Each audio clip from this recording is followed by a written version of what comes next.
буйлап сәяхәткә оларның хәрби оркестр озата, экскурсиягә махсус операциядә катнашучылар һәм оларның туганнары җыена. Алга батальонындагы әлеге хәрби СВО зонасына узган елның сентябрендә китә. Хәзер ул дәвалана, соңрак хезмәтен дәвам итәргә тели. Казанда торып, республикабызның шушы матур шәһәрләренә барып җитә алмадык. С большим желанием едем. Теплоходта Идел буе округының төрле төбәкләреннән 200-дән артык кеше. Мондый сәфәр үзебезнекеләрне ташламыйбыз акциясе кысаларында оештырылган. Организован тур на теплоходе. Теплоход бөек Идел юлы маршруты буенча бара. Татарстанның хәрби комиссарияты республика хакимияте белән берлектә экскурсиядә катнашучыларны туплау өчен оештырды.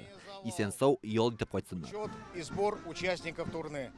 Пожелаем им хорошего отдыха. Лилия Насырова теплоходта беренче тапкыр маршруттагы шәһәрләрне дә үтәүге тапкыр күрәчәк. Бер ел элек аның улы Илешә мобилизация буенча алына. Хәзер СВОда хезмәт итә. Татарстанда бик күп матур җирләр, шәһәрләр, шуларны күрәсебез килә. Әзрәк ял була, развлечение дип әйтим миндә. Бик Идел юлы буйлап сәяхәт Зөя утрау шәһәрчеген Тәтешне һәм Болгарны берләштерә.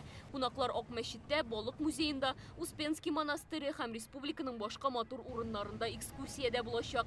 Олья Сабирова, Рамзил Гарипов, Яңа Гасыр каналы.